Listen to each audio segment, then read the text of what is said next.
My parents exposed me to a lot of different movies growing up. And as the variety of films I was shown expanded, I quickly realized that I enjoyed a vast array of film genres. Action, westerns, sci-fi, comedy, war, mystery, crime, and much more. And then, I discovered that I was quite fond of a certain actor by the name of Steve McQueen. And the two films where I fell in love with him happened to be two of my absolute favorite movie genres. A western, The Magnificent Seven, and a war movie, The Great Escape. They were, and continue to be, two of my favorite movies of all time. Then, one year, The Great Escape was going to be shown at Cineplex. Obviously, my parents were going to take me.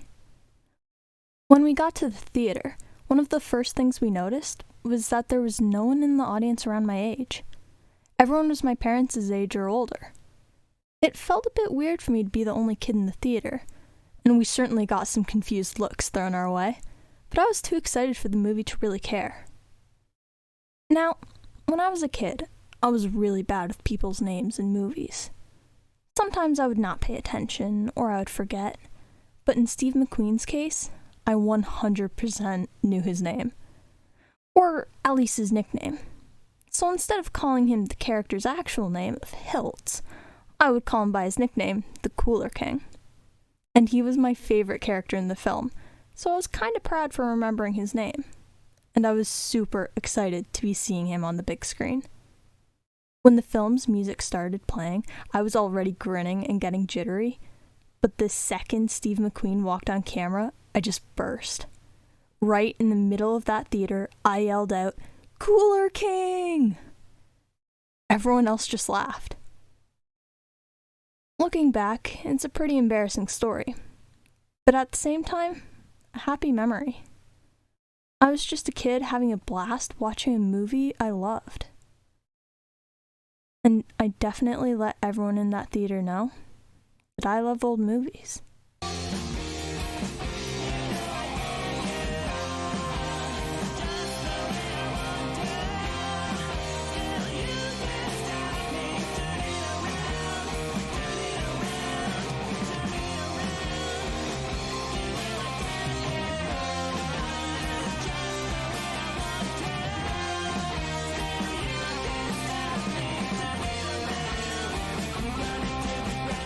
Hello, citizens of Earth who enjoy the art form known as film.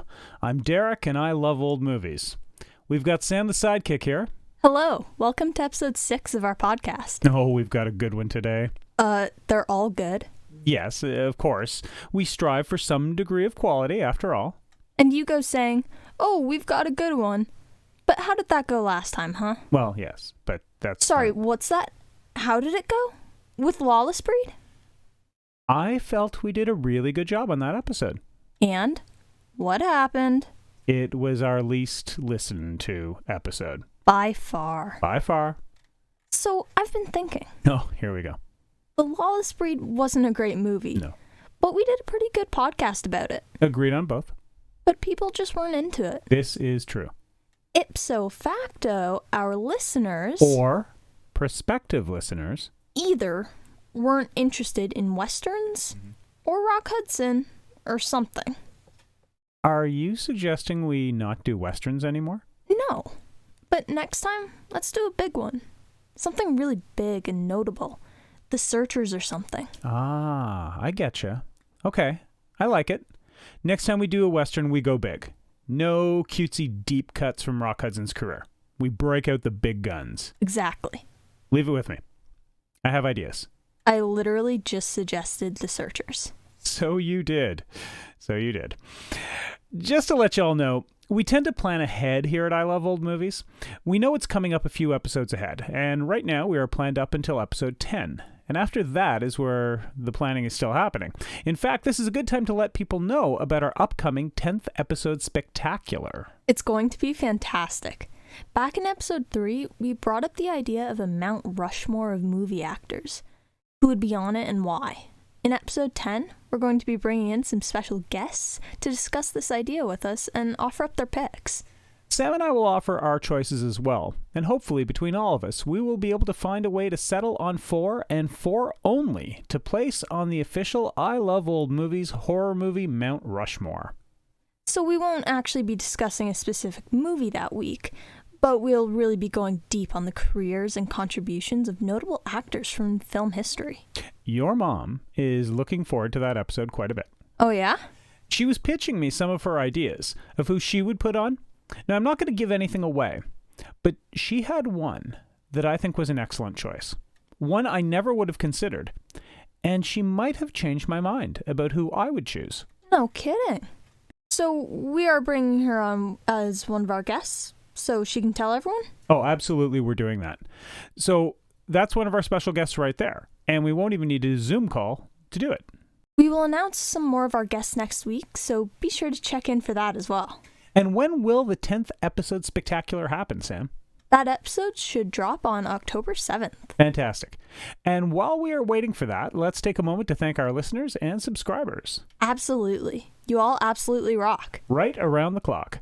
When you hit like, subscribe, and share, it helps spread the word about what we're doing and exposes the podcast to more people. So, if you've been enjoying this, then definitely take a moment to do that. We'll wait. And also, never be shy about following us on all the socials. Let's tell them how. You can find us on the Facebook, I Love Old Movies, the podcast. the Instagram, I Love Old Movies, the podcast. or drop us an email. I Love Old Movies, the podcast @gmail.com. All one word. And if audio-only podcasts are more your thing, we've got that covered as well. We sure do. You can find us at Anchor, Spotify, Google Podcasts, Breaker, and Radio Public. Just search I Love Old Movies. Yep. Right on. Well, back to today's episode. We hope you are ready for some laughs, since we are going to be looking at a comedy film. But not just any comedy film, but one of your favorites, the Marx Brothers. Oh, how I have waited for this. I mean, I love Frankenstein, of course. I love Westerns, of course. But the Marx Brothers? That's my heart right there. And we found one you haven't seen before. We are going to be watching and discussing A Night in Casablanca from 1946. Good choice. It really seems like Casablanca was really on everyone's mind after, Casablanca came out and was a huge hit. For sure it was. Exotic locale and a name associated with big-time box office and filmmaking quality. Who wouldn't want a piece of that pie? Nobody, that's who. Then let's get to it. Oh yeah.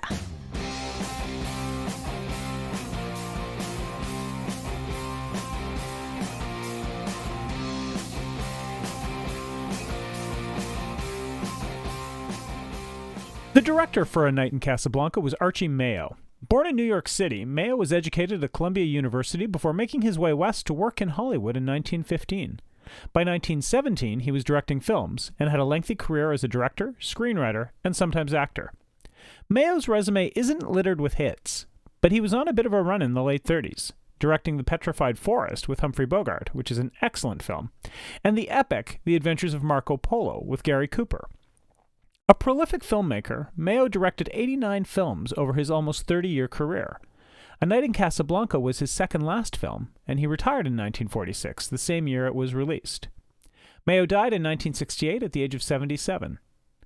Despite his lengthy career and considerable output, Mayo never received an award nor a nomination for any of his work, other than a star on the Walk of Fame in Hollywood. The writing team for A Night in Casablanca was Joseph Fields and Roland Kibbe, with uncredited contributions from Frank Tashin. Fields was a magazine writer who was placed under contract by RKO in 1931, where he worked for 8 years as a collaborative screenwriter. After that, he worked on a freelance basis, writing not only films, but also stage plays. By 1947, he was directing on Broadway. Not one to be pigeonholed into a writing style, Fields wrote crime stories, westerns, romances, comedies, and musicals. His biggest film was probably Gentlemen Prefer Blondes in 1953. On Broadway, he was quite successful, winning 2 Tony Awards for Wonderful Town in 1953, and had 2 more nominations in 1959 for Flower Drum Song. He was involved in the adaptation of Flower Drum Song into a film in 1961 and received a WGA Award nomination for Best Written American Musical. Fields died in 1966 at the age of 71. Roland Kibbe was a writer and producer who saw success both in film and television over his long career, which saw Emmy Awards for his writing on Columbo and Barney Miller, as well as 3 other nominations. A Night in Casablanca was his first writing credit, and it's tough to know how much he actually contributed, especially with a seasoned pro like Fields involved. What's incredible about Kibbe is how many films he wrote that Burt Lancaster appeared in. Oh, here we go. We've spoken before about the Burt Lancaster paradox, and how I love films that Burt Lancaster is in, while simultaneously detesting the performances that Burt Lancaster himself turns in. And Kibbe, it seems, was complicit in this. Oh, the stones we overturn.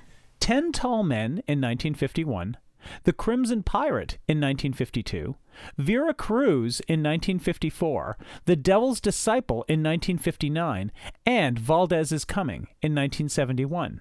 That's so much. I'm not done. Say what?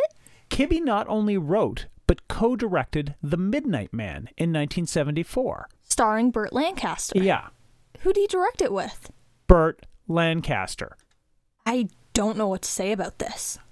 I mean, I get it. People pair off artistically. Directors have favorite actors and all that. Sure, Hitchcock was like that. And John Ford. Tarantino. Scorsese. But still, this seems uncanny. We've got to get to the bottom of this. More research is required. The episode 20 spectacular. Burt Lancaster and Roland Kibbe. What's up? To attempt to sum up the career of the Marx Brothers would do them no service. There's just no way to describe their talents, their history, and their incalculable impact on film comedy. So we're going to go off the beaten path a little bit, and rather than talk about them, we're going to talk about some of the guest stars that appear in this film instead. This isn't to diminish the Marx Brothers at all. No. But part of what makes their movies work in general is not only how well they work together, but also how well they involve the other actors in their films. There's always plenty of mayhem to go around, and the boys are great at sharing the spotlight when the situation demands it. Sig Rumen plays Heinrich Stubel, the main villain in the film. He was a German actor who studied electronics and fought in World War I before moving to the United States. With a vast career that saw him appear in many productions on stage, in film, and on television, Rumen excelled at playing pompous, arrogant characters. Along with small roles in such classics as White Christmas and Stalag 17, Rumen also appeared in Marx Brothers films A Night at the Opera and A Day at the Races. Oh, cool. So he was like a male version of Margaret Dumont. Well, maybe not that good, but pretty good. Our film also has a femme fatale character. As so many 1940s films do. And in A Night in Casablanca, this character is played by Lisette Vieira, a Romanian actress and singer. This was her only American film, and one of only 2 films she made in her career. She's previously starred in some operettas on Broadway. Despite making a very positive impression in this role, Vera's career never took off, and she disappeared into domestic life with marriages to a textile manufacturer and a gold medal winning tennis player. She reminded me a bit of Corinne Calvet. Mysterious foreign femme fatale in a desert location, dodging Nazis and shifting alliances. Fair comparison. Now, it's important to point out that with any Marx Brothers film, a typical recap in the manner we do them doesn't really apply. Most Marx Brothers films are a string of excellent comedy bits linked together by a thin but high-concept plot. The films serve more as a vehicle for the excellent comedy bits than for the telling of a story. I tend to remember the funny parts more than the story itself. I get confused as to which film is actually which, but I remember the comedy bits. Because they're almost always excellent. Now, A Night in Casablanca has some interesting history to it, and it occupies a special place in their catalog. Is it fair to say that this is the last official Marx Brothers movie? It is, although it wasn't intended that way. The group had already basically retired and came back to make this film for financial reasons. One final film does exist with the 3 brothers, called Love Happy, from 1949, but it was originally intended as a Harpo standalone movie. Chico was added along the way, really to give him a paycheck to pay off some gambling debts, and Groucho was added after the fact, and his scenes exist apart from the other 2.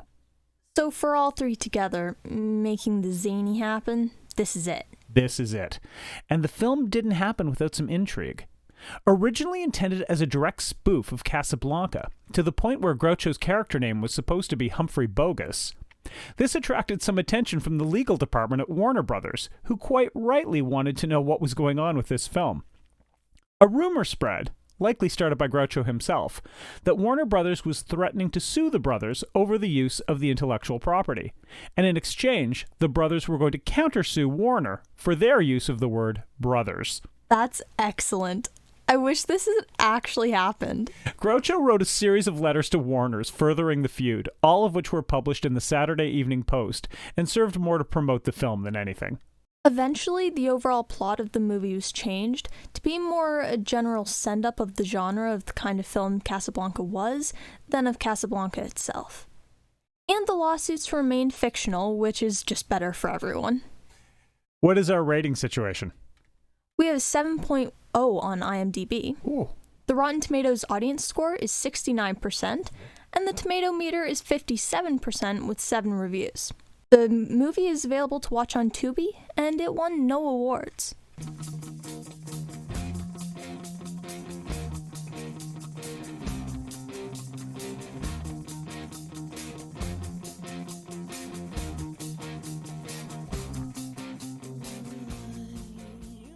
We open on an outdoor terrace restaurant. Pith helmets and fez hats abound. It reminds me of Rick's Cafe, but outdoors. They didn't waste too much time setting the parody up. Not a moment to lose. The hotel manager is served a drink and drops dead. Many suspicious glances are exchanged between patrons and staff.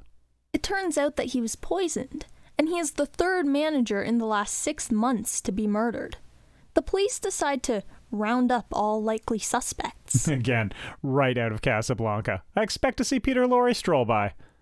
No one's surprise, Harpo is a likely suspect.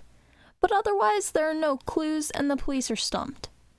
Inspector Delmar visits them and relates a wild story. Back in the war, he flew a plane of Nazi treasure intended for South Africa. He landed in Morocco and the treasure disappeared. Might the murders be connected to the treasure? This seems very plot-heavy. Like for a Marx Brothers film. We've had a murder, a possible conspiracy, Nazi gold, all in the first few minutes. And aside from the brief glimpse of Harpo, everything has been very serious. One hotel guest has a Nazi code book.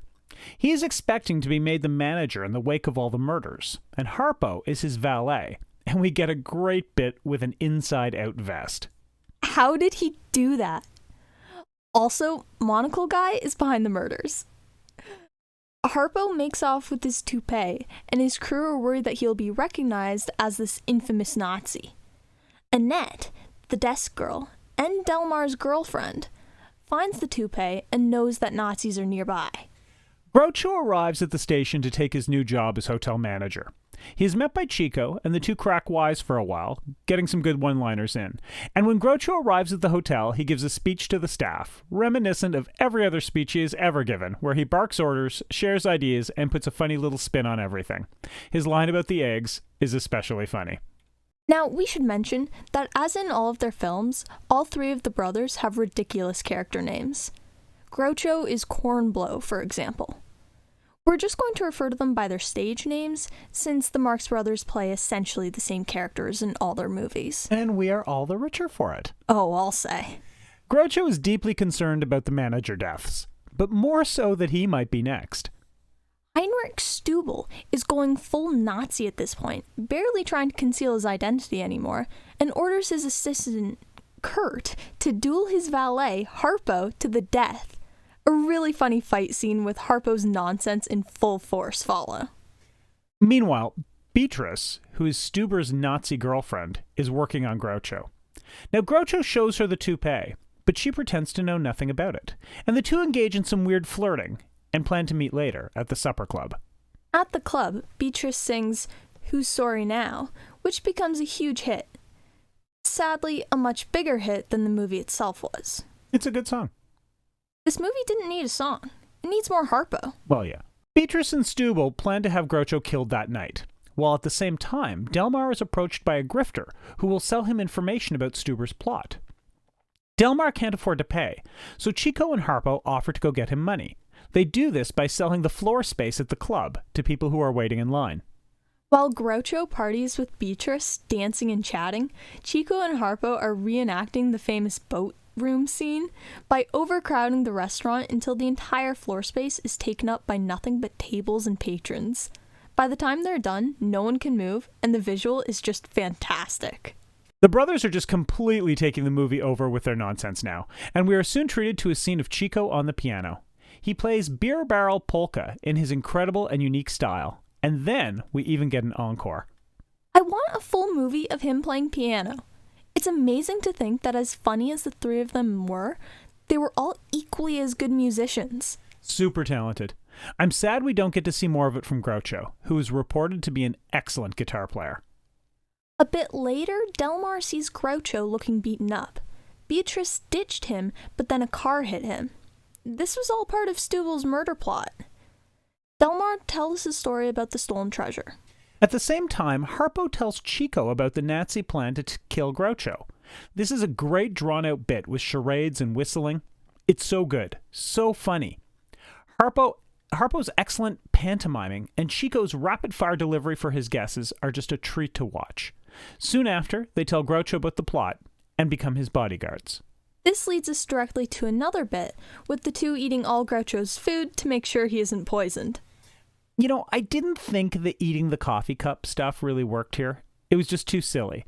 The movie's silly enough without just bending reality. Oh, agreed. Groucho is invited to Beatrice's room, but Harpo gets him stuck in the elevator. While Harpo crawls around in the elevator shaft trying to fix things, he finds the hidden Nazi treasure, which includes a harp. And we get another great musical bit. A treasure in a room of treasure. The message here can be lost on no one. Eventually, Groucho gets to Beatrice's room. He has brought flowers and champagne, and wants romance, but she wants murder. Chico is in full bodyguard mode, chasing them from room to room, keeping them from settling in, and also keeping Stubel from showing up and shooting Groucho. This leads to a quick scene at the casino, where Harpo is feeling lucky and wants to pester Stubel. Which he does, winning 3 straight times at roulette, breaking the bank. Groucho comments that, who cares? That's the bank's problem. The problem is that in this case, the hotel is the bank. Regardless, it's their own spin on the famous roulette scene from Casablanca, and it's done with some good humor. Stubel convinces the police that the brothers are imposters and thieves and are behind the murders. They're thrown in jail along with Annette, the girl who had found the toupee, and Delmar is being deported back to France to be tried over the missing treasure. This was quite a stroke by Stubel. He took out all the good guys in one shot. Now they quickly escape, but it's too late. The Nazis have found the treasure, and they plan to ditch Beatrice. She tries to call the police, but when she calls the police station, it's in the middle of the boys escaping, and Groucho answers the call and learns what's going on. The boys go to Stubel's room to stop him, and this leads to probably the funniest scene in the movie, the luggage bit. It's a great bit on physical comedy and prop comedy, all done with split-second timing and long takes. It's hilarious, and while the boys don't stop Stubel with this antic, they definitely slow him down. Eventually, the boys and Beatrice, hiding in the luggage, are loaded into a Nazi truck with the treasure and driven to a secret airfield. There's so much story and plot. I love this. A big chase scene with the Nazis in the plane and the brothers in a truck follows, and then, of all things, a huge fight scene. Beatrice gets totally rope-of-sanded by Kurt, but Chico and Harpo beat Kurt up. Even Groucho gets some kicks in on Stubel. Soon the plane crashes and the police show up to arrest the Nazis and recover the treasure, and everything is in a neat little bow. That's probably too quick of an ending, but that was their style. A bit of denouement might have helped here, though. There was so much going on, and not everything was resolved. Still, this was excellent. Let's do pros and cons. Okay, here we go. My pros. 1, the movie is funny. While their act was getting a bit long in the tooth by now, the Marx Brothers certainly found a way to mine some laughter both by poking at this genre of film and drawing upon their own back catalog of gags. It just works. 2, the plot. There's so much story here, so much going on, so many characters with different little side stories. The fictional world the story occupies is rich and full, and I appreciated that. And 3, a piano scene and a harp scene, instant approval for me. All right. And the cons? Okay, well, 1, I found the pacing strange. There was tons of plot early, And then the development of that plot was very slow while all the comedy unfolded. Then it was a mad rush to get everything resolved. 2, this rich world and involved plot doesn't pay everything off, and some threads are just left dangling. Delmar and Annette's romance seems tacked on, and the bit with the grifter seems shoved in, and the police characters aren't developed as much as they could be. Ironically, with the plot they had this been a straight-up adventure drama, it would have been a much better Casablanca homage than Rope of Sand ever was. I could totally see that. And 3, the fight scene. Either it should have been more funny and ridiculous, or just not done. Watching the brothers try to throw sad little slap punches just wasn't something I wanted to see. Overall, though, this is a watch for me. While not as great as some of their earlier films, A Night in Casablanca is a wonderful coda on the career of one of the greatest film comedy acts of all time. Where do you slot this one in? I really enjoyed watching this, but it's hard to compare to the other films we've seen. You know what? I'm going to put it second overall, just behind Son of Frankenstein. You're up. Okay. Pros. 1. The music bits. The Marx Brothers are unbelievably talented.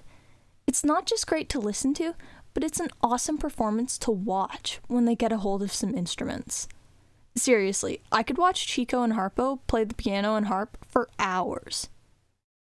2. The teamwork between the Marx Brothers. In most of their movies, their characters can tend to not really be on the same page at all. So it was pretty cool to see them actively working together and helping each other out in this one. Plus, of course, all of their comedic moments were fantastic. 3. There were some kind of interesting shots in the movie. In particular, at the beginning of the scene where Stubel was trying to decode the Nazi message, he was leaning against a sort of mantle in front of a mirror, and I thought it was kind of a nifty perspective. What about those cons? Okay. 1. The pacing. Uh-huh. It felt like we were given a lot of plot in the first 10 minutes and a ton of action in the last 10 minutes, while the middle was filled with little comedy bits. It wasn't necessarily bad, but I might have preferred everything to be more evenly dispersed. 2. One of the police inspectors at the beginning kind of annoyed me, but I found his accent really distracting. It seemed super forced and put on. He wasn't an important or large character at all, but I feel like he was pretty involved in setting up a lot of the plot at the start of the film. He didn't add anything productive, and he just kind of distracted me. 3. Kurt. For Stubel's second-in-command, he really sucked. It felt like he never got anything done, while Beatrice was actually more successful than him and trying her best. But then Stubel wanted to ditch her and not Kurt. Kurt couldn't even run Kornblow over with a car properly. Seriously, why did Stubel even keep that guy around? Everyone needs a lackey. But this is definitely a watch for me. I absolutely love Marx Brothers movies, and this was no exception. And where do you slot this one in? This one's pretty close for me because of how much I love the Marx Brothers, but it's probably gonna have to go second for me after Son of Frankenstein. Okay, right on. Oh yeah. So with all that business out of the way, we find ourselves at the end of another episode. I feel good about this. I feel good that we did a Marx Brothers film. You love those guys. I really do. And as always, we hope everyone listening enjoyed this. While it's fun to scream into the vast void of the internet, it's pretty cool knowing that some of you are out there digging this. It's the best part, honestly. If you could, then please do us a solid. If you enjoyed this or other episodes, definitely don't keep it to yourself. Share this information far and wide. Let the people know. Tell your friends. Tell your enemies. You never know. They may enjoy Groucho ripping someone a new one as much as you do. Maybe even more. Thanks for listening. For Sam the Sidekick, I'm Derek, and I love old movies.